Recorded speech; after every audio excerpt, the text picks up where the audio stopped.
জীবনে এই তিনটে ব্যক্তিকে কখনো ক্ষমা করতে নেই। এক, যে ভালো না বেসে অভিনয় করে। দুই, যে বন্ধুত্বের সুযোগ নিয়ে বেইমানি করে। তিন, যে বিশ্বাসের অমর্যাদা করে। সবাই বলে কাউকে কষ্ট দিয়ে সুখী হতে পারবে না, কিন্তু বাস্তবে যা দেখা যায়, আসলে সুখী তারাই যারা অন্যকে কষ্ট দেয়।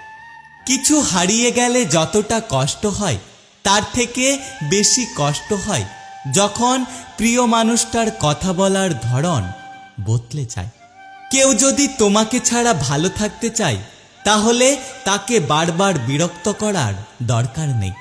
কেউ যদি তোমাকে ছাড়া সুখে থাকতে চায়, তাহলে তাকে বারবার কথা বলার জন্য অনুরোধ করো না। একটা কথা সবসময় মনে রেখো, অভিমান সেই করে যে তোমাকে রিয়েল লাভ করে। কথায় কথায় ঝগড়া সেই করে যে তোমাকে ফিল করে। তোমার দোষ সেই খোঁজে যে তোমাকে সত্যি সত্যি মিস করে।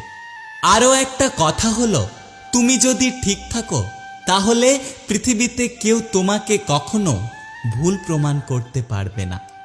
হয়তো সবার কাছে ভালো হতে পারিনি, তবে এতটুকু বলতে পারি, আমি কখনো কারো খারাপ চাইনি।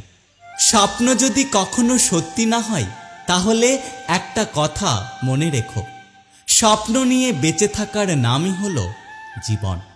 কথা দিয়ে কথা রাখতে পারাটা পৃথিবীর সবথেকে ভালো মানসিকতার পরিচয়। সম্পর্ক যখন নতুন হয়, মানুষ তখন অজুহাত খোঁজে কথা বলার জন্য। আর সম্পর্ক যখন পুরাতন হয়, তখন মানুষ অজুহাত খোঁজে এড়িয়ে যাওয়ার জন্য। যাকে কখনো পাবো না, আসলে আমরা তাকেই ভালোবেসে ফেলি। মন এমন একটা জিনিস যেটা ইচ্ছে মতো কাউকে দেওয়া যায় না, আবার ইচ্ছে করে কারোর থেকে নেওয়া যায় না। এটা কেবল বিশ্বাস, সম্মান আর ভালোবাসা দিয়ে অর্জন করতে হয়। প্রতিদিন কিছু মিথ্যে হাসির আড়ালে চাপা পড়ে যায় আমাদের জীবনের অনেক সত্য গল্পগুলো।